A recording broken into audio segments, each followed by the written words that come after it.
ci wolof ci gàttal asalaamaaleykum El Hadj. waaleykum asalaam Hadj Babacar maa ngi lay ziar naka noonu Abdoulaye Diop ak Yacine naka noonu ñëpp ñu yeewandoog RFM di leen ñaanal jàmm yi sàkku ñaan ci ñëpp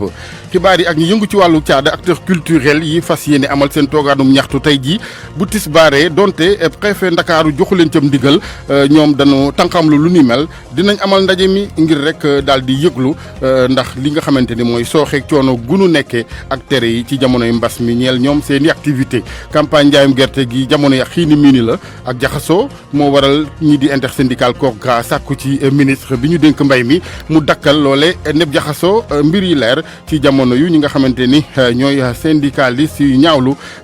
lii di dakkal gi ñeel gerte gi ak jéggaani gi bitim réew am na ci it ñeneen ñoo xamante ni ñoom Sonacos ci boppam la ñu daal di tegi gët lankal ko la mu bëgg a jëndee kilo gerte bi Aliou Dia porte-parole bu comité de suivi ci campagne bi ñeel njaayum gerte gi moom taxaw ngir càmm teg boobu entreprise di Sonacos wàllu xibaar bokk na ca ministre Mansour Faye maire ab Ndar fu ne ay xeer jóge fa dal ci kawam ndax xalaat bi mu fësal fas ko yéene sax dogal mu ne tuddee président Sall avenue Général de Gaulle ca Ndar am na ñu ko lankal ca diwaan ga bokk na ci ñoom it ñi ko lank journaliste bi di Adama Gaye dafa jàpp ne lu dangereux la maanaam lu mën a jur jéye la lu nu nangul benn président bu fi jaar boobaak léegi laata Macky Sall yi yegsi ci bopp nguur gu Sénégal ci technique bi Abdoulaye Diop.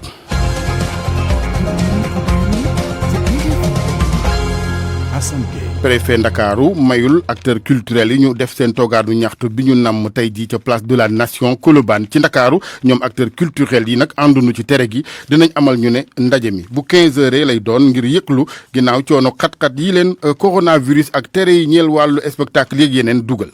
ñu des ak coronavirus googee docteur Thior moom gisul ne jar na yenn dogal yi maanaam jàppul ne ay vague première ba deuxième a ngi ci réew mi sàkku na ci kilifay Sénégal ñu boole tey ci wàllu ñàkk bi di vaccin moom docteur Mamadou Thior nekkoon bi ganu Déclic ci télévision Futur Média.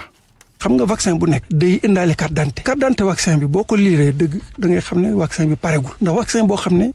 technologie bu bees lañ ko defaree technologie bi xamaguñu rapport yi nga xam ne moom la waroon a àndal rapport yi ñëwagul wóoruñu ne lañ doon soxlaa vaccin mën nañ ko am te loolu du man rek maa ko wax ki nga xam ne mooy toppatoo affaire vaccin yi ca France wax na ko ak yeneen borom xam-xam donc man dama ne vaccin bi parewul te vaccin dafa am ñetti mandarga yoo xam ne daf ko war am pour ñu dugal ko cim réew maanaam tubaab danaan il faut que mu am qualité il faut que mu am efficacité am innocuité bu doon sama sago la ñu bañ a yàkkamti ndax mbas mi defu fi na muy def dëkku tubaab bi pour ñoom ñuy yàkkamti am ñaq ñun war nañoo mën a xaar tuuti taaxeelu ba pënd bi wuli njiitu réew mi boo seetloo ci mois de mai waxoon na fi ne war nañu dund ak virus bi ndax xamuñu kañ la fi jógee xam nga loolu la waxoon léegi nag dama yaakaar ne loolu daf ko war a topp ba mu jeex topp ko mooy lan dañu war di moytu jël ay mesures yoo xam ne boo ko jëlee dina am ñoo xam ne duñu mën a liggéey duñu mën a am dara pour lu ñu suturloo nga am benn stratégie boo xam ne maanaam da ngay gunge nit ñi koo xam ne dafa bëgg a liggéey nga xool liggéeyam lan la laaj pour mu respecter mesures barrières yi mu respecter ko nga accompagner ko mais regroupement boo ko organiser mu jaar yoon mën nañu nekk regroupement boo xam ne mën nga koo def nit ki def liggéeyam respecter gestes barrières yi te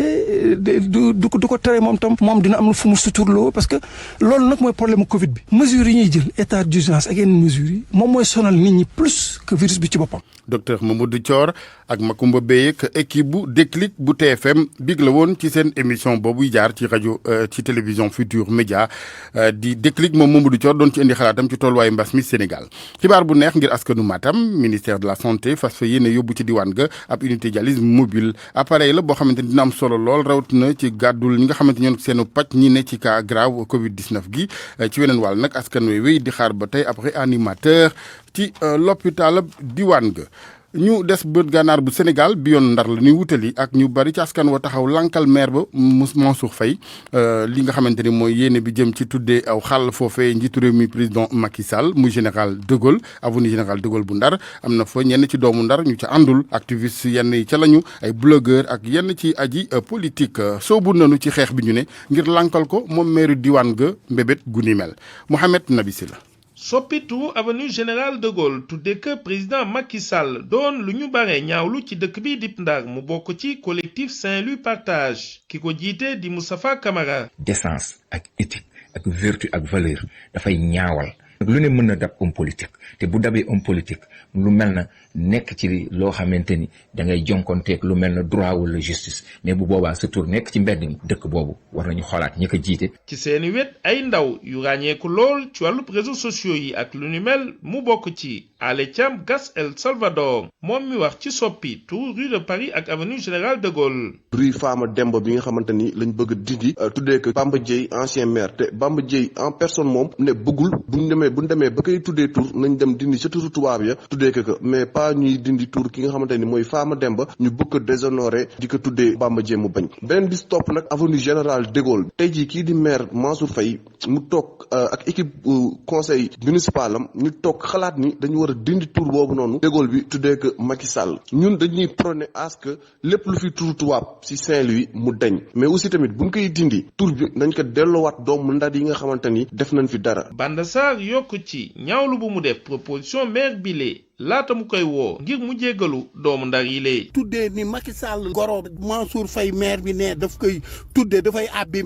abbi tur naan nu dañu indil doomu Fatick maanaam wax bu à la limite wax bu ñàkk teggin bu leen neexee bu leen naqadee yëpp daa ko def moom ndar wala moom waa ndar ba ni par exemple bu leen neexee bu leen naqadi Macky Sall rek moo mën tax ñu koy Macky Sall dafa moom ndar. nu mu mënti demee conseil municipal bi jotagul wax ci lu nu mel dañu dàq poñ yooyu comme yeneen yi ci toppoon ndax nag ci jamonoy coronavirus lañu ne. RFM ci Ndar Géej Mohamed Nabi Sila. ci wàllu woowu Mohamed journaliste bi di Adama Gaye gis ne yëf yu mën a indi jëy ci réew mi la dangereux noonu la ko gisee moom kon àndul ci xalaat bu ni mel ñu déglu ko Adama Gaye ca Caire ca Égypte la Makumba Bey jokko ak moom. dafa doy waar dafa jéggi dayoo daf ko Sénégal ñun xamuñu woon lii Senghor bi mu fi nekkee nekk na fi ba jóge fi amul fu ñu ko tuddee après lañ ko commencé tuddee ay place yoo xam ne comme stade Léopold Sédar Senghor ak benn avenue waaye avant loolu amu ko woon Abdou Diouf tamit xaar na 14 ans bi mu jógee nguur gi dans 2000 ba 2014 ñu soo ko tuddee centre de conférence internationale Abdou Diouf Abdoulaye Wade si boppam moom def na lu nekk si infrastructure mais mosul nangu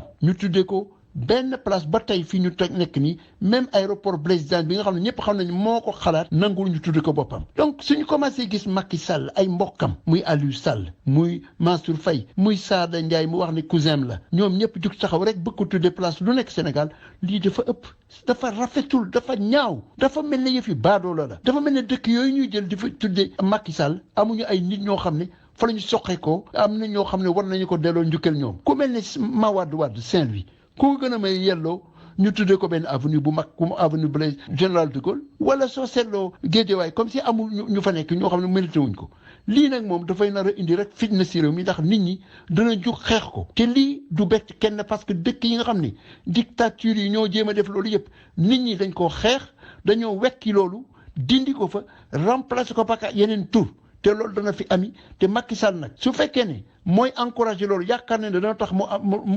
nekk fi ba faw wala ku dafa nekk ay affaire franc-maçon nag xam ne lii danañ ko xeex dana fi jóge Sénégal mënul nangu loolu ñun dëkku démocratie la ñu baadoo la su xamul ne li muy teg loxo bi si ndab li ëpp na da ngay téye loxo bi ne ko teggi ko fële teg ko fële ñii nag ay baadoo la lañu il faut ñu wax leen ko. journaliste Adama Gaye RFM juróom-ñetti waxtu tegal juróom-ñeenti minutes. RFM rajo askan wi. campagne yu njaayum gerte gi ak xiini mini gi ci jamono yi kenn xamul fooy jaar ci wàllu ñàkk yëgoo gi ci rawatina ci njëgu kilo gerte gi syndicalistes yi nga xamante ne nag ñoo bokk ci corps gras ñoom bu nu sañoon ñu dakkal jéggaani gerte gi bitim réew fi lekk ab diir Max Euclide Compagnie. ab sabotage dëgg campagne jaay gerte bi loolu la ñuy dund fu mu nekk nii kaddu yooyee bàyyeekoo ci ñu jiite intersyndical corps gras Ibrahima Diallo moo yore kaddu boobee intersyndical. président de la république manul ne nañu favoriser développement industriel mu am ay usines yoo xam ne ñoom ñooy def trituration ñu bëgg a jéggi usines yooyu jël seen matière première yóbbu ko ci bitim réew nga wax loolu ñi nga xam ne ñooy dox di jënd gerte googu di ko jox chinois yi ñu ne ñoom bu ñu arrêté li ñuy def nii dañuy yàq 20 000 emplois est-ce que xam nañ ne usine Sonacos ci kese mën na jël lu ëpp 20 000 emplois alors ñu bëggoon wax lenn di ko lancer nag le ministre de l'agriculture et de l'équipement rural mbir mi ci moom la tage parce que moom moo war a jël dogal ne il faut ñu respecter li ñu tuddee territorialisation des graines d'arachide. ñi nga xamante ne ñooy jiite liggéeykat yu nekk Sonacos ak huilier ilte defarkati saabuy Sénégal ñoom jàpp nañu ni waruñu wéy di seetaan ñi amal exportation produit brut bi. est-ce que duñu bàyyi xel ne pour développer dëkk amuloo lu dul offre ñaari emploi dawal moto Jakarta ak marchand ambulant pourquoi ñuy jàngaloo suñu doomi ci école yi pourquoi ñuy veiller des études supérieures c'est parce que dañu war a installer ci dëkk ba des industries yoo xam ne xale yi bu ñu génnee war nañ ci mën a liggéey na ministre bàyyi xel ci loolu ñu bàyyi gereen ñu liggéey ko fii ci biir dëkk bi. loolu waral ku yore kaddu intersyndical CORGRA di Ibrahima Diallo di sakku ci nguur gi jaarale ko ci ñaari ministère nga xamante ne ñoom ñooy yëngu ci bile campagne ñi taxaw temb ngir dakkal boobee jëf Max Euclide Kamfani ci Sédhiou ngir RFM. jërëjëf Max Euclide Kamfani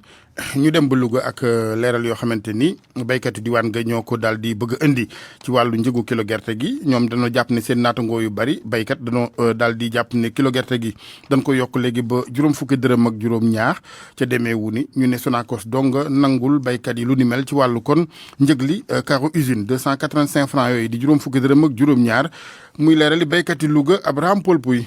ginnaaw génn gi nga xam ne directeur général bu Sonacos def na ko di wax ne dañoo yokk njëgu gerte gi mu jóge ci 250 jëm ba ci 285 génn googu nag am ab plateforme bu bees boo xam ne dafa ëmb association ay béykat ñu daje woon ci kër Madiabel di ko ñaawlu opérateur yu Louga yi tamit génn ngir indi ay leeral ñoom nag ñu jàpp génn gi nga xam ne Modou Diagne Fada def na ko dafa ñëw nag indi ay jafe-jafe dox ci diggante béykat yi ak opérateur yi nag béykat nag luñ jàpp moom mooy njëgu gerte gi dañ ko yokku léegi nekkatul juróom fukk 285 la Mor Batiloo nag moom mooy président régional opérateur privé stockeur bu diwaanu Louga. carreau usine bi lépp loo jëlee ci àll ba def say frais fexe ba indi ko ci usine bi daañu la ko facture 285 loolu moo am bu njëkk nag 276,5 lañ daan facturé donc boo xoolee 8 francs 5 lañ ci dolli muy 285 donc kon erreur fondamentale moo am ci communication bi. opérateur yi nag ñoom ñu ñuy ñaan mooy Sonacos génnaat ngir indi ay leeral. pour béykat yi xam ne gerte gi mosuñu ko yokku. loogu nag mi ngi dem ci àll bi ku ne naan 2 ans yokkal nañ juróom-ñaari dërëm déedéet loolu njuumte la de amul loolu amul de wala ñoom nañu waxaat bu ñu boole ak yéen ndax ñun lu leer lañ jëfante yéen maanaam gerte gi noo ko jënd ci yéen waaye prix 250 nañ ko jëndee nañ ne dañoo juum. ba fii nag ci campagne ren bi benn jafe-jafe seetluwuñ ko woon fii ci diwaanu Louga waaye nag depuis bu directeur général bi génnee nag mu mel ni ay jafe-jafe commencé nañ ko fay gis mu dox ci diggante opérateurs yi ak béykat yi mu nekkoon Abraham Paul Pouy Louga rajo Futur Média. jërëjëf Abraham Paul Pouy Aliou Dia président force paysanne bokk ci commission bi ñu taxawal ci réew mi ngir may gët campagne njaayam gerte gi moom dafa gis ne lu jëm ci wàllug exporté gi faaw ak dakkalandi ba ñi yëngu ci wàllum njiw ak këru diw yi am la nu soxla ngir bañ a kon daal di nësax ci weneen wàll taxe bi nu teg ci gerte gi dem bitim réew ànd na ca moom président Aliou Dia nekkoon ci Njaareem ñu teewlu ko ak Babacar Diouf. fii may wax ak yéen tey jii. ñi ngi toll ci junniy tonnes yu tegal ñeenti junni ak fukki tonnes ñeenti junniy tonnes ak fukk ak ñeent muy 1414 tonnes. boo ko ne nag heure bii daaw ñaata lañ jëndoon ñu leen daaw dañu ngi tolloon ci 480 tonnes da ngay wax ne kon jënd na ñett cay lu ëpp lañ jëndoon daaw ci jamono bi waaye nag gerte gi ni mel ren jàpp naa ne war nañoo weesu foofu kon loolu lan la laaj mooy gannaaw 40 000 tonnes la ñu soxla ñu ngi toll ci 1414 dafa mel ni nag aw fabin war naa am pour que Diourbel war a mën a am li mu war a am jamono yi ñu toll gouvernement bi jël na responsabilité bu am solo mooy d'abord tegaat na taxe bi nga xam ne daf ko ajandi woon ci kaw exportation bi muy 30 francs ñun na xeeb nañ loolu sax du ko war a yokkaat ndax 40 francs la woon yemul ci loolu benn exportation permis yi ubbeeguñ ko fii may wax ak yow exportateur génneegul benn dërëm loolu nag nañ ko continuer ba nga xam ne wóor nañu ne jiw wi jënd nañ ko te demut nu fexe itam ba Sonacos bii gën dem ba xelam dal ci li nga xam ne dana mën a tax usines yi mën a fonctionner ñu door a ubbi exportation boobu te buñ ko ubbee itam nag na am quota buñ leen jox waaye ubbi rek mu dem ndax bu ñu demee ba sàggan ba sunu traite bi bu ubbeetee ñu jël gerte gi def ko mu mel ni vente libre boobu du jur lu du fraude te loolu jaaduwul ndax Sénégal war na passé loolu ci organisation ak réglementation. Aliou Dia jiite force paysanne ñu dem ba département Tivaouane foofee kuréel ak asifor ya fa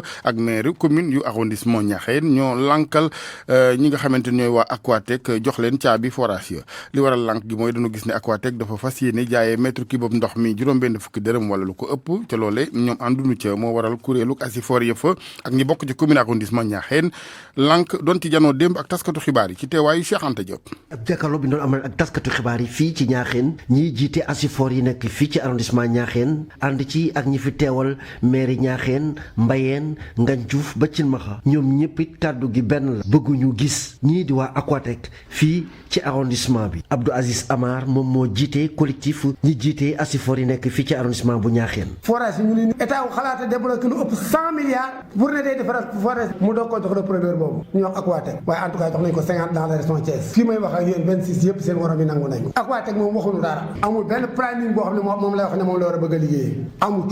xanaa topp ci ginnaaw état rek ñu naan ñu jox leen ko te leen di joxe xamuñu mooy lan nee nañ ñu bàyyi marché bu fekkee sous-préfet mi ngi gën di foncer di dem ci forage yi ne day jaay doole bu demee lu fa fekk ci population bi moom mooy responsable. Khadim Diop di conseil municipal moom moo yor kàddu maire yi nekk ci arrondissement bu Ñaaxeen moom nee na Aquatec duggam ci arrondissement bii de baykat yi ak ñi nga xamante ni dañoo néew doole lay gën a nas. Aquatec doy ñu tey doy ñu ëllëg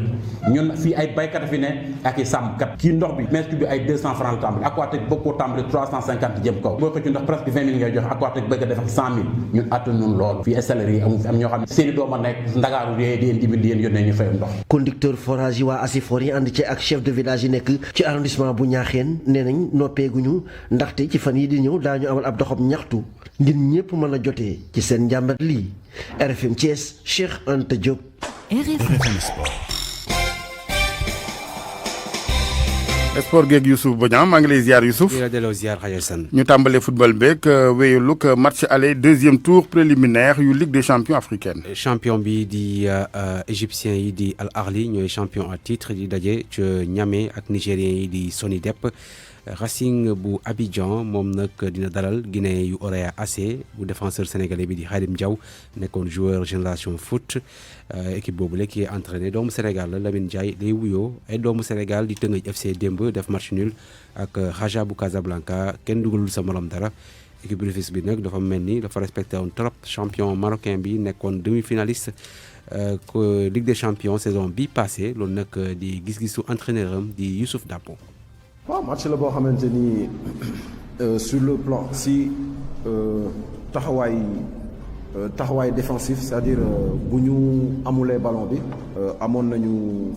nañu taxawaay bu baax mais buñ ko récupérer c'est surtout sur le plan offensif que la ñu amoon ay jafe-jafe yu bëri parce que joueurs yi nga xamante ni ñoom lañ doon demander en fait suñu yoree ballon bi pour ñu dem si yenn zone de jeu yi voilà da ngay gis que ni dañu ragaloon a dem di xalaat que bu ñu perte bal bi effort bi ñu war a defaat pour ñëw mais loolu yëpp aussi tamit c'est avant match bi la c'est-à-dire jours yi ñu séparé woon du match yëpp peut-être que am na discours yu bëri yu ñu doon dégg bon après t'as beau essayer de rassurer mais boo waxee bu ñu génnee ñu waxaat leneen bon Raja daaw demi-finaliste xawma lan ak lan ba monter l'équipe comme si c'était le Barça de 2012 mais forcément pour des joueurs yu musul jouer ci niveau bi dina am benn ragal bu muy créer ci ñoom et loolu gis nañ ko ci match bi maintenant il faut que ñu xam ne ay joueurs de football la ñi ñuy jàkkaar loolu wàccu ñu ci asamaan si di jouer ci kër la ñuy génn comme ñoom di ñëw di jouer il faut que ñu gëm loolu daal di jouer et dëgëral seen bopp quoi. Youssou Dabo entraîneur Teungueth FC match retour bi ak Raja Casablanca ca Maroc mardi 5 janvier lay doon ñaareelu tour préliminaire coupe de la confédération africaine Jaraaf mu Ndakaaru tey ci ngoon di dalal San Pedro bu Côte d'Ivoire match bi 17h la Stade Lat Dior bu Thiès comme match bu dëmb bi mu ngeen ko déglu incha allah ci rajo Futur Média en direct. Eurobit ñu amal nañ fay championnat. Espagne lañ koy dooree 15e journée bi di wéy ci wàllum Liga bi Real Madrid di dalal Granada match bi kon 18h45 lay doon joueur Zidane yi nag faaw ñu gagné suñu buggee fekk ci bopp classement bi Atlético Madrid mi daan démb Real Sociedad ñaari bal ci dara FC Barcelone dem daan Real Valladolid ñetti bal ci dara Messi dugal na Clément Langlais dugal di défenseur doomu France waaye bi mu dugalee dafa yëkkati maillot bu am kon tuuru Moussa Wagué mi nekkoon coéquipier am ci équipe bi foofule ñu aal ko ñoom nañ ko able benn équipe bu nekk ca Grèce ñu tudd PAOK Salonique di kon jàppale jëm ci défenseur international sénégalais bi nga xamante ni gaañu bu garaawul am opéré nañ ko sax semaine bi nee nañu yëfi jaar na yoon fi ak juróom-ñeenti weer nu mu néew laata kon moom Moussa Wagué di ñëwaat ci terrain yi footballaat ca Italie 14e journée Serie A Juventus bu Cristiano Ronaldo dañ ko daan Fiorentina bu Ribéry moo ko daan 3-0 ci Angleterre. Capital One Cup la ñuy wéyal tey Stoke City Tottenham 17h30 Everton Manchester City 20h lay doon démb Arsenal Manchester City moo ko dóor kon Manchester United Everton lay doon Manchester City moo dóor démb Arsenal 9-1 Newcastle Brentford équipe bu nekk ci Championship 2e division bu Angleterre moo ko éliminé daan ko 1-0. ñu ñëw ci sunu sport traditionnel bi di làmb ji ak wàllu mbas meeg tere yi acteur culturel yi làmb ji ginnaaw acteur culturel yi ñoom it lànk nañ tere yooyu raw na wàllu combat boo xam ni daal amateurs yi duñ ko fekkee huis clos ñoom dàq nañ loolu. waaw nee nañ duñ ci gis seen bopp su ko defee kon du ñu mën a def seen combat yi huis clos moo taxit ñu sakku ci kilifa yi ñu may leen kon ñu mën a dalal nit ñi ci arène nationale waaye jéem a respecté kon li nga xamante ni kër docteur wax nañ ko démb lañ doon amal kon ñoom bëri ak ànd ci ak promoteurs yi ab conférence de presse ca Pikine ñu fekk fa Ndongo Kam. mbër yi yëkkati seenu kàddu ni nag dafa doy fukki weer yu ñu toog nag bëri wunu liggéeyu ndax mbas mi ñu ni nag ëpp na te mi ngi tuuru Boy Niang 2 mooy ko yore seenu kàddu. gis nañ làmb ji ngir ngeen du mu demee bu mu tëjee yàgg na 10 mois wa ngi nii bu ñu xoolee yéen presse yi ak ñeneen ak ñeneen yéen ñëpp a ngi liggéey ñu ñoo liggéey ñu bëri ba pare nag ñu gore kenn dégguñu kenn xamuñu ba xam suñu dépense manqué na kenn xamul te dañoo dajale suñu fond Covid bi ñu yóbbu ko ànd ak Matar Ba ñu yóbbu ko ministre de la santé jox ko somme bu bari. waa ahlu làmb ni xaar bu yàgg bi nag lañu mënatul ndax lañu namm moo di ambiance bi am nag ci ngoonu mbër yu mag yi ñu ne nag pexe daal dinay am ndax jàpp nañ ni lii di làmb ji dañu war a fexe ba mu adapté ak jamonoy mbas mi. fu mu toll nii lu des mooy ñu proposé ay protocole sanitaire ñoom ñëpp dañoo war a ibbi làmb ji ñu bëre ibbi làmb ji bëre nag waxuñu ko parce que xam nañ feebar mi ngi fi mais ñu respecté distance ci stade bi da ngeen di bëre ci huis clos wala da ngeen di bëre boo xamante ni siège yi bu ñu ci toogee beneen dañ koy tëb wala mbër bu ne may na la temps de supporter boo xam ne maximum moom ngay dugal parce que nit tamit li nga xam ne mooy gagne-pain mënoo ko xaaj téye ko. moom Boy Niang di ambassadeur de la non violence daal di jiite nag kuréel gi ëmb kullu mbër ñu ne nag lañu bëgg moo di nguur gi daal di leen jox gëdd. waaye bëgg nañu beaucoup plus de considération état jox ñu ko bientôt 1 an dafa métti am na suñuy rakk yoo xam ne dañuy dem ci géej gi te ay mbër lañu woon mais di leen wax ne situation làmb moo tax yooyu yëpp am làmb gaan bu ñu nekkee di bëre mbër yi di bëre Sénégal di bëgg làmb di neex yoo dégg situation yooyu. ci wetu Boy Niang mu am nag yeneen ci ay mbër yu mag yu daal dee teew ku ci demee ni ki Eumeu Sène Papa Sow Siteu mbaa sax Baye Ma Ñond boole kook tamit ñenn ci ancienne gloire yi ak ay ménagèru mbër Ndongo Ka Pikine rajo Futur Média. Ndongo Ka kon gaa ñi nee nañu ñoom it dañoo bëgg dalal public bi. mbëri am na ku ma ci dégg du ma ko tudd nee na yàllaay rey bu nu kenn fontoo corona. en tout cas daal gars yi nañ toog waxtaan rek yàlla baax na. waaw moo gën a am solo jaajëf. Hadj Youssouf Bodian ma lay gërëm lamb ji sunu culture boobee chronique bi ak Anna Khocha. maa ngi leen di nuyu mbokk yi fukk ak benneeli édition Jambour hip hop tàmbali na niki altine ji weesu ren nag concert du am ndax mbas mi organisateurs yi daal di ci profito ngir taxawal ay formation ngir tàggat ñi nga xamante ne ñoom ñooy yëngu ci wàllu aada foofee ca Louga dañ ci déglu Seydou Diop nekk njiital association Jambour hip hop ci micro Abraham Paul Pouy. ñi ngi ci pandémie bi mais n'empêche que ñi ngi koy amal comme ni nga ko daan amalee mooy formation yi ñu daan def xam nga ak yenn atelier d'échange yooyu noonu yëpp formation bu ci nekk am nañ fa 15 participants ñun ñu ngi doon prévoir am ba 25 participants ci formation bu nekk mais pour être prudent daal dañu réduire aussi tamit xam nga les participants yi nga xamante ci ñoom ñoo waroon a bénéficier aussi formation yooyu noonu am nañ ay formation lu ci mel ne formation DJing bu nga xamante ci ni DJ JVS moom moo nekk di ko def nii ak beneen formation bu nga xamante ci ni c'est gestion événementielle ak développement carrière artistique moom lañ nekk di def nii le 25 bi par exemple atelier bi nga xamante ne si ni moom moo nekk si l'entrepreneuriat donc atelier boobu noonu dinañ ko def le 26 bi aussi tamit xam nga atelier bi nga xamante ne si ni moom lañ def ak waa SODAV atelier sur les droits d'auteur droits voisins et copie privée ak adhésion massive parce que dañu seetlu que ne artistes yi nga xamante ne si ni ñoo nekk fii ni à Louga ñu si bëree adhéré gu ñu SODAV. daal di wutali diwaanu Diourbel wax lu soxal festival des enfants du Bawol ren ji nag du am xew-xew bi nga xamante ne ndaw yu bëri yi nekk ci gox boobule dañ koy xaar dañ ko mujjee dakkal ba weeru avril atum 2021 yeneen i leeral ak Babacar Diouf. mbir mi cosaan ak aada lañ ci namoon wante dafa am leneen lu ci lamboo mu di aspect économique Diourbel daf di diwaan boo xam ne nii gone yi amuñu fenn fu nu mën a bégale seen xol mu nekk diwaan boo xam ne nii tamit liñ fiy organiser lu indi xaalis di indi investisseurs yi dafay néew lool Mansour Mansour Diaw kenn la ci coordonnateur yi nga xam ne ñoo naroon amal festival des enfants du Baol. li sabab festival des enfants du Baol Diourbel doon na région boo xam ne xale yi amuñu fenn foo xam ne ni fa la ñuy épanouir looloo tax entre établissement Diawbash am lu mu dundoon daaw defe naa wax nañ si waxati si fexe ba nga xamee day doon pôle économie dëkk bi téye ko yeneen dëkk yi nu mu taxawee boo ne Kaolack gàtt am na FICA nga ñëw ne Dakar am na FIDAK nga ñëw ne Ndar am na festival jazz wala yeneen festival mais Diourbel fokk mu am lu koy yëngal. lii nga xam ne nag dañ koo naroon def doon na tax xale yi nga xamante ni seen loxoy waajur jot ñu seen gannaaw ñu mën a am dimbal ci feet yi nga xamante ni moo di feetu Noël yeeg. am benn comité boo xam ne nii moo taxawal loolu ba lu ñu soxla lépp suñ borom sottil ko daaw par rapport ak lañ xalaatoon ne moom la ñuy woo si ay xale. ñi nga xalaat 800 ba 900 mais am nañu lu ëpp double presque 2000 xale doon na ñëw par jour. mbir mi dootul am ci décembre bi wante dañ koy fexe dàq bu mois d'avril bii di ñëw bu coronavirus bi jeexee. jërëjëf Babacar mbokk yi fi la ñu yem ci seen chronique culture di leen jaajëfal ci déglu bi dig daje ëllëg incha allah.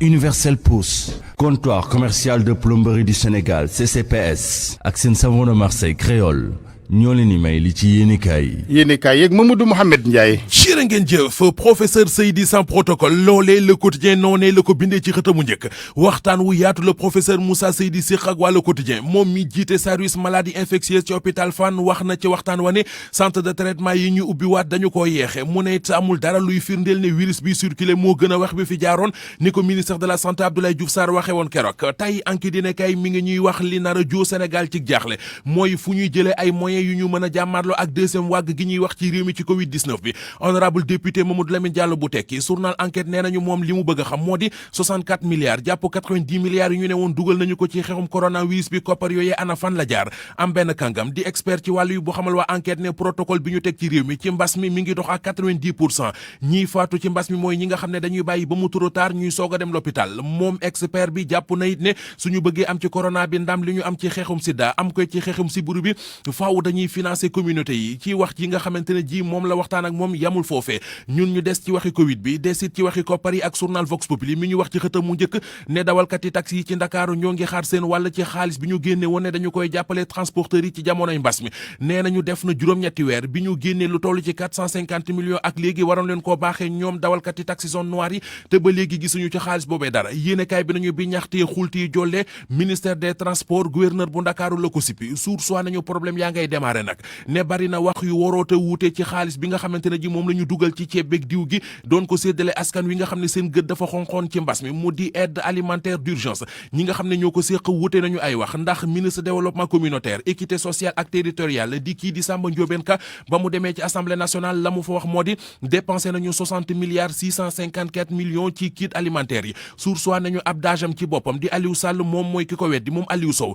journal bi nañu daaj ba la mu wax moo di 64 milliards la ñu dépensé ci kit élémentaire yi ki yoroon yëf yi di Mansour Faye yéenekaay bi nañu ba muy présenté bilan li mu waxoon mooy 60 milliards 709 millions 699 mille 520 francs la ñu dépensé ministre finance ak budget di Abdoulaye Daouda Diallo moom ñëw wax leneen 63 milliards 370 millions 247 mille 667 francs moom la wax Walf Quotidien xamal ñu ne ñoo ngi jëm ci xew-xewi diine yoo xam ne nu ko état bi di lijjantee dana ko jaaxal mu di màggaluk Mbàkke Kajoor appelu Laayeen yi màggaluk Kazu Rajab gi ak it gi nga xamante ne ji moo di màggaluk Poroxaan gi yéenekaay bi nañu bu ci yegsi mbooloo dafay daje nees def ba lijjanti ko loole moo nar a doon jafe-jafe ci kilifa yi réew mi 2024 bu Macky Sall sampaate am dëndam ngir wutaat beneen mandat sukkandiko ci wàllu yoon ba gàntal ko du yomb professeur Jacques Mariel Zoaque moo ko wax ci lii quotidien li tax nee na mooy fii ci Sénégal ni ñu bindee texte yi de loi yi baaxul ba ci constitution bi sax am na yu ca nekk yoo xam ne nañu ko tëggee baaxul lu baaxul leneen Sud Quotidien nee nañu mi ngi ci dialogue politique bi yéenekaay bi li mu ci gis moo di mbiri reporter élection locale yi mbiri bulletin unique gi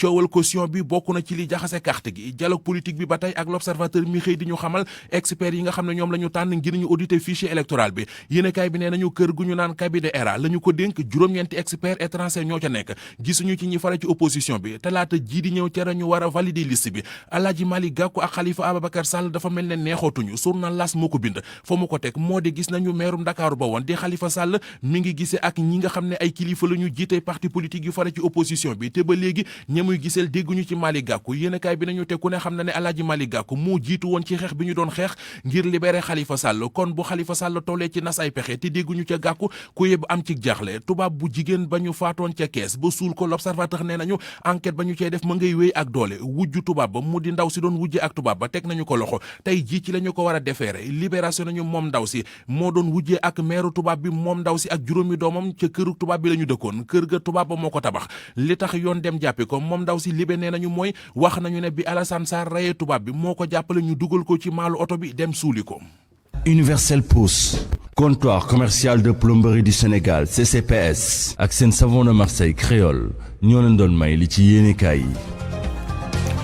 jërëjëf Mamadou Mohamed ñu ngi leen di gërëm yéen nit mbokk yi àndoon ak ñun ci xibaaru suba seeg RFM acteur culturel di ñuy yëngu ci wàllum caada ci réew mi lankal préfet Ndakaaru tere gi jëm ci wàllu seen toogaanu ñaxtu bi ñu nas tey bu tisbaare ci place de la nation ci Colobane dinañ ko amal ñu ne moomeem ndaje donte amul ci ndigalu préfet ñu fàttali ne yooyu acteur culturel li waral seen ab yëglu mooy ay xat-xat ak i coono yu leen tere yi jural ginnaaw mbas meeg xeexin wi Sénégal campagne njaayum gerte gi ak jaxasoo gi ci xini mi ni jamono yi moo waral ñii di syndicat yëngu ci wàllu gra di sàkku ci kilifa yi ak dakkal jëm ci li nga xamante ni mooy wàllum exporté gi ci wàllu woowu it béykat yenn ci diwaanu Njàmbur ñoom ñu ngi di joxañ Sonacos ci wàllu njëndum gerte gi kilo baag nu ñu ko bëgg a jëndee jamono yu président Aliou Dia moom porte parole bu comité bi ñu fi taxawal ngir may gët campagne njaayum gerte gi gis ne Sonacos ak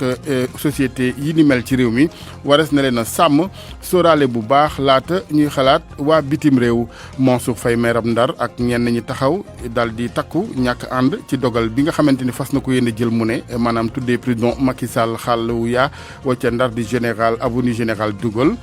foofee ci diwaan ga ay activiste ay politiciens naka noonu journaliste Adama Gaye ñëpp ànd maase lankal ko xalaat bu ni mel. Abdoulaye Diop moo nekkoon ci technique bi ci teewaayu soxna Yacine Pouy bu groupe Futurs Médias ci wàllu service digital. El Hadj Assane Gueye ci micro bi ñu ngi leen di gërëm mbokk yi ci kanam tuuti ñu ànd ni ñu ko baaxoo ak yéen suba su ne ci kàttanu sunu borom ci pencoo gi tey dinañu dalal ku mel ni Serigne Mame Cheikh Mbacké Khadim Awa Ba bu AIS mooy association islamique pour servir le soufisme di kon association diine l'islam gi taxaw ngir jariñ tasawuf ci kanam tuuti ñu yendu ak jàmm.